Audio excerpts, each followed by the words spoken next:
నమస్కారం city news కి స్వాగతం. ముందుగా ముఖ్యాంశాలు.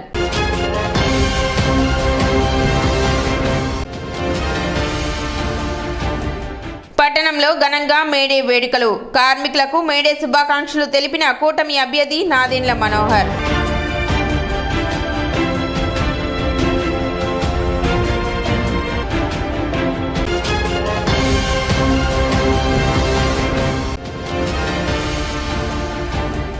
వైసీపీ నుండి టీడీపీ పార్టీలోకి జోరుగా చేరికలు. మాజీ మంత్రి ఆలపాటి రాజేంద్ర ప్రసాద్ సమక్షంలో టీడీపీలో చేరిన పట్టణానికి చెందిన పలువురు వైసీపీ నేతలు.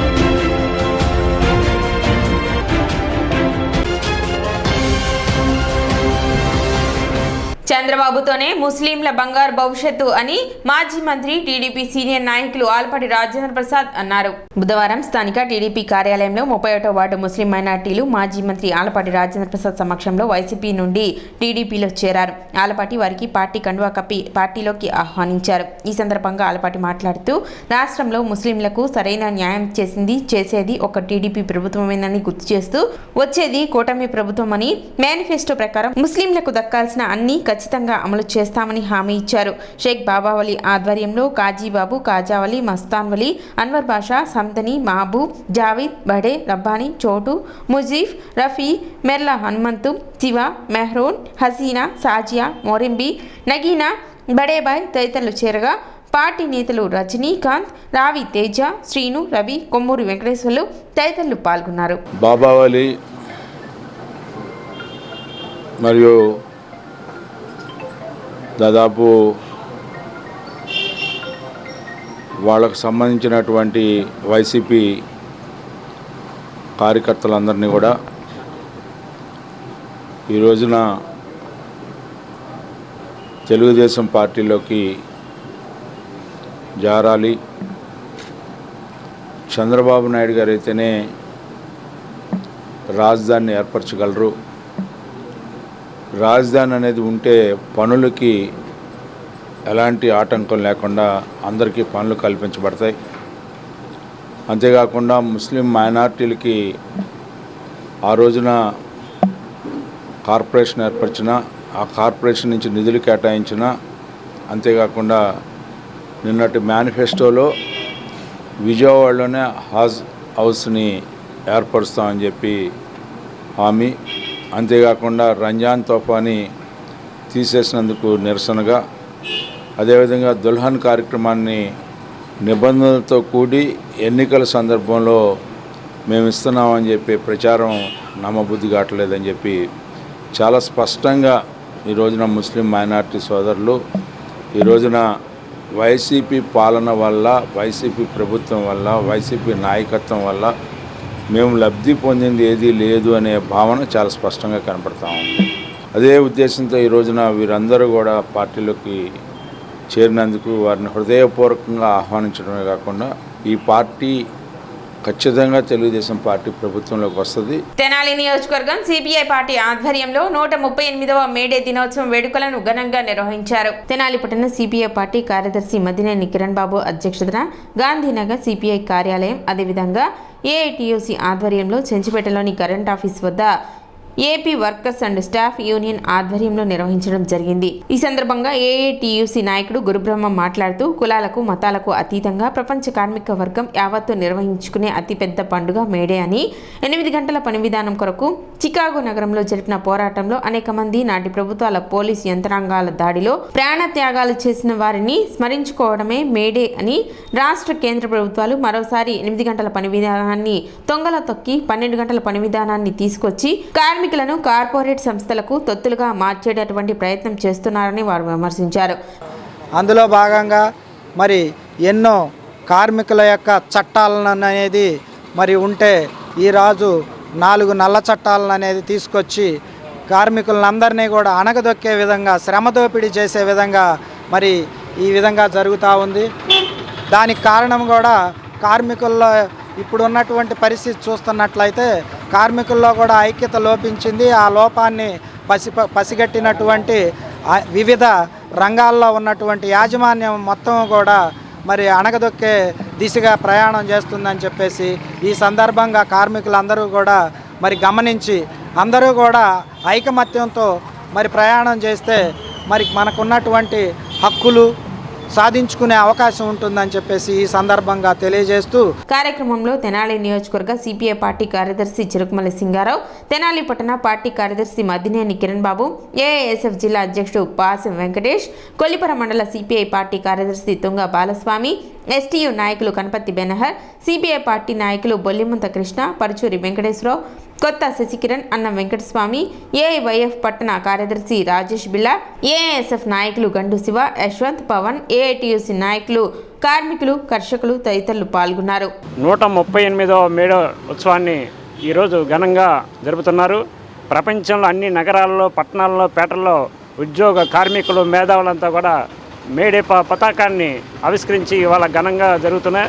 138 సంవత్సరాల క్రితం అమెరికాలో షికాగో నగరంలో పెద్ద ఎత్తున పోరాటం జరిగి అనేక కార్మిక నాయకులు మరణం జరిగింది. ఈ పోరాటంలో ఆనాటి మరణించిన 8 గంటల పనిదినం కోసం మరణించిన ఆనాటి కార్మిక వీరులకి నివాళులర్పిస్తూ వాళ్ళు స్మరించుకుంటూ భవిష్యత్తులో కార్మికులకు ఎదుర్కొన్న ప్రధానమైన సమస్య అన్ని సమస్యల పరిష్కారానికి ఈ పోరాటాన్ని ముందుకు తీసుకెళ్ళడానికి మేడే అంటే తరాలకు తరగని స్ఫూర్తినిచ్చే మేడే. ఇది కార్మికులకి, ఉద్యోగులకి అందరూ కూడా ఇది దేశ భవిష్యత్తుకి, ప్రపంచ కార్మిక వర్గానికి మొత్తాన్ని కూడా మేడే స్ఫూర్తి.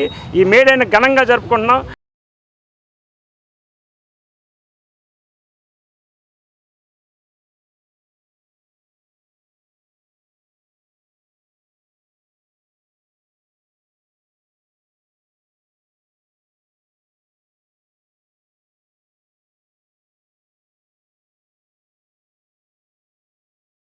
టీఎన్టీయూసీ ఆధ్వర్యంలో పట్టణ గంగానమ్మపేటలో మేడే వేడుకలు నిర్వహించారు. ఈ కార్యక్రమానికి కూటమి అభ్యర్థి నాదెండ్ల మనోహర్, టీడీపీ పార్లమెంటు అభ్యర్థి సతీమణి శ్రీరత్న ముఖ్య అతిథులుగా హాజరయ్యారు.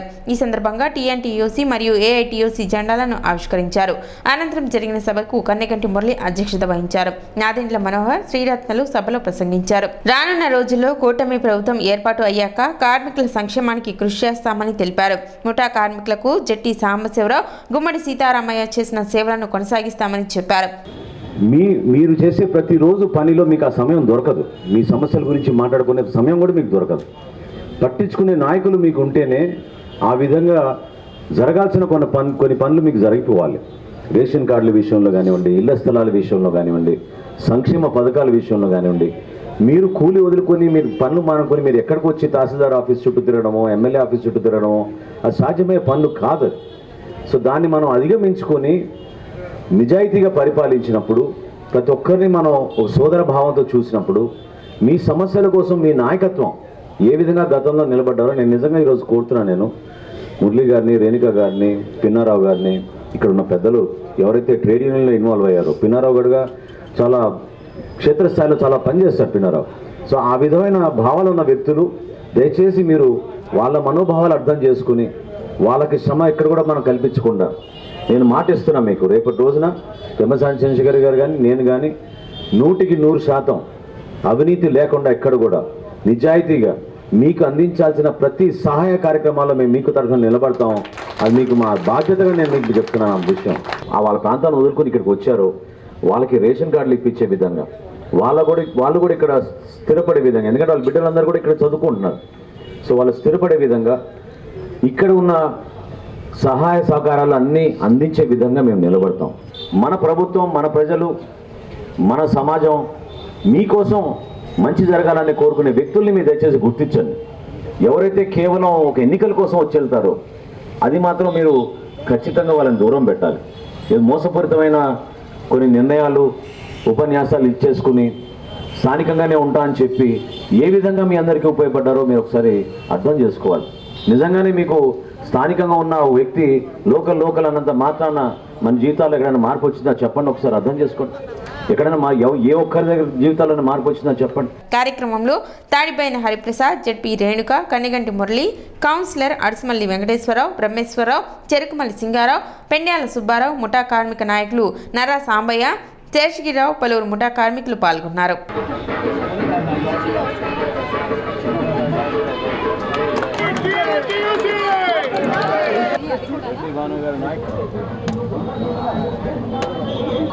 బీజేపీ వాళ్ళ పార్టీ ఆఫీస్లో ఒకటే చేశారా?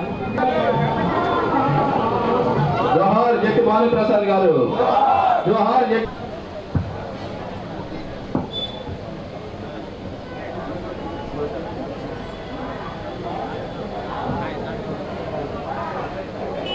గుమ్మడి సీతారామయ్య గారు, జోహార్ గుమ్మడి సీతారామయ్య గారు, జోహార్ గుమ్మడి సీతారామయ్య గారు.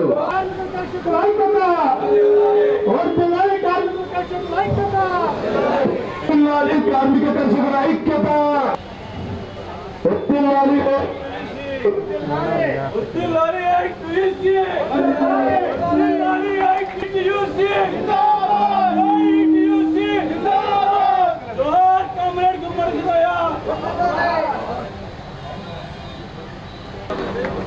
మేడే విప్లవ గీత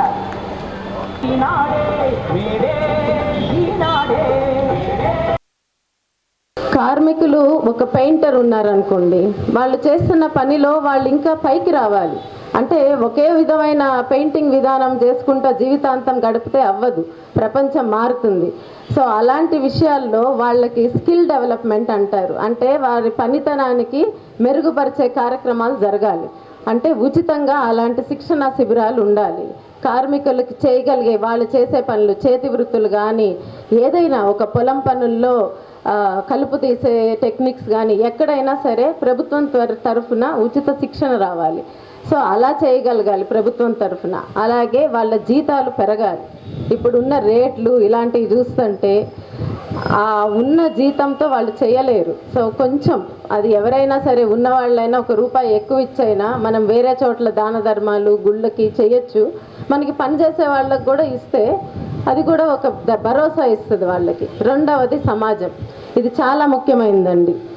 ఇక్కడ నేను ఒక ఇంగ్లీష్ పదం వాడతాను, దానికి అర్థం చెప్తా. డిగ్నిటీ ఆఫ్ లేబర్ అని అంటారు అమెరికా లాంటి పాశ్చాత్య దేశాల్లో. అంటే దానికి సింపుల్ అర్థం ఏంటంటే పని చేసేవారికి ఆ పనికి గౌరవం ఇవ్వటం. అది మనం చేసే చిన్న పనే కానీ అది బాగా తక్కువగా కనిపిస్తుంది మన సమాజంలో, అది ఉన్న నిజం. సో దాన్ని ఎలా పెంపొందించుకోవాలి అని అంటే అది ఏదో పాశ్చాత్య దేశాల్లో జరుగుతుంది, ఇక్కడ జరగదు, అక్కడ కబుర్లు ఇక్కడ కాదు అన్నట్టు కాదు. అమెరికా లాంటి దేశాల్లో కూడా భయంకరమైన బానిసత్వం ఉండింది ఒకప్పుడు. కానీ వాళ్ళు అవన్నీ అధిగమించి పని చేసే వారికి వాళ్ళ పనికి గౌరవం ఇవ్వటం మొదలుపెట్టారు. అలా ఎదిగిన దేశం ఇప్పుడు ఆ మొత్తం ప్రపంచ దేశాల్లో మనకి ఆదర్శంగా నిలుస్తుంది. ఓటు హక్కును ప్రతి ఒక్కరూ ఏ విధమైన ప్రలోభాలకు ఒత్తిడికి గురికాకుండా స్వేచ్ఛగా వినియోగించుకోవాలని principal civil judge P Rajasekhar పిలుపునిచ్చారు. అంతర్జాతీయ కార్మిక దినోత్సవం సందర్భంగా 11వ అదనపు జిల్లా న్యాయమూర్తి మరియు తెనాలి మండల న్యాయ సేవాధికార సంస్థ చైర్మన్ శ్రీనివాసులు ఆదేశాల మేరకు బుధవారం న్యాయ విజ్ఞాన సదస్సు నిర్వహించారు. స్థానిక చిన్రావూరు పార్క్ నందు జరిగిన సదస్సులో న్యాయమూర్తి మాట్లాడుతూ చట్టాల గురించి ప్రజలకు అవగాహన కల్పించేందుకు న్యాయ విజ్ఞాన సదస్సులు నిర్వహించడం జరుగుతుందని తెలిపారు. ప్రతి ఒక్క కార్మికుడు కార్మిక చట్టాల గురించి తప్పగా తెలుసుకోవాలని, అర్హులైన వారికి ఉచిత న్యాయ సహాయం అందించడంలో న్యాయ సేవాధికార సంస్థలు విస్తృతంగా పనిచేస్తున్నాయని చెప్పారు. ప్రతి ఒక్కరికి హక్కులతో పాటుగా బాధ్యతలు ఉంటాయని, వాటిని సక్రమంగా నిర్వర్తించాలని, ఏదైనా సమస్య వచ్చినప్పుడు న్యాయ సేవాధికార సంస్థ అండగా ఉంటుందని తెలిపారు. Municipal assistant commissioner K Anusha, bar association అధ్యక్షుడు బేతాల ప్రభాకర్లు ప్రసంగించారు.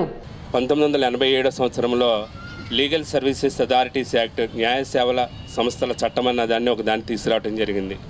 దానిలో భాగంగా నేషనల్ లెవెల్ అంటే మన భారతదేశానికి సంబంధించి నేషనల్ లీగల్ సర్వీసెస్ అథారిటీ, అలాగే మన స్టేట్కి సంబంధించి AP state legal services authority, అలాగే జిల్లాకు సంబంధించి డిస్ట్రిక్ట్ లీగల్ సర్వీసెస్ అథారిటీ, అలాగే మండలాలకు సంబంధించి మండల్ లీగల్ సర్వీసెస్ కమిటీ అన్న దాన్ని ఆ యాక్ట్ ద్వారా ఇలాగా విభజించడం జరిగింది.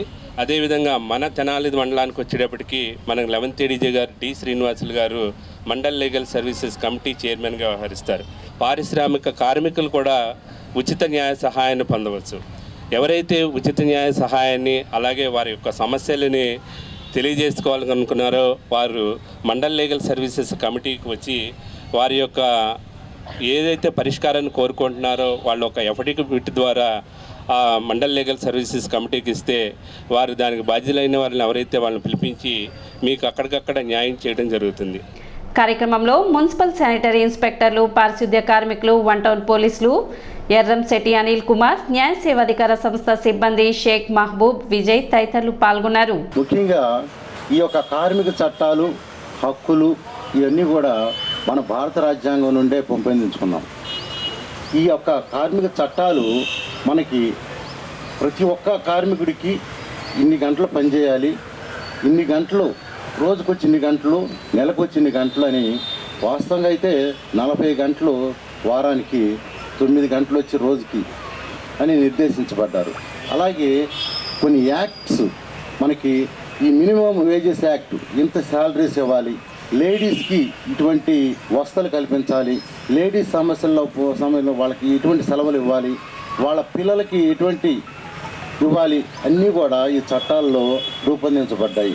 అలాగే మీరు చేసే విధుల్లో సేఫ్టీ ప్రికాషన్స్, మీరు కరోనా టైంలో మీరు చేసిన సేవలు దేశం ప్రపంచం మొత్తం ఈ కార్మికుల్లో ఎక్కువగా ఈ యొక్క మీ మున్సిపల్ శాఖలో శానిటరీకి సంబంధించిన వాళ్ళే దేశాన్ని కాపాడారు. మీరందరూ కూడా మీ హక్కుల గురించి తెలుసుకొని మీకు కూడా చాలా రకాల బెనిఫిట్స్ ఉన్నాయి.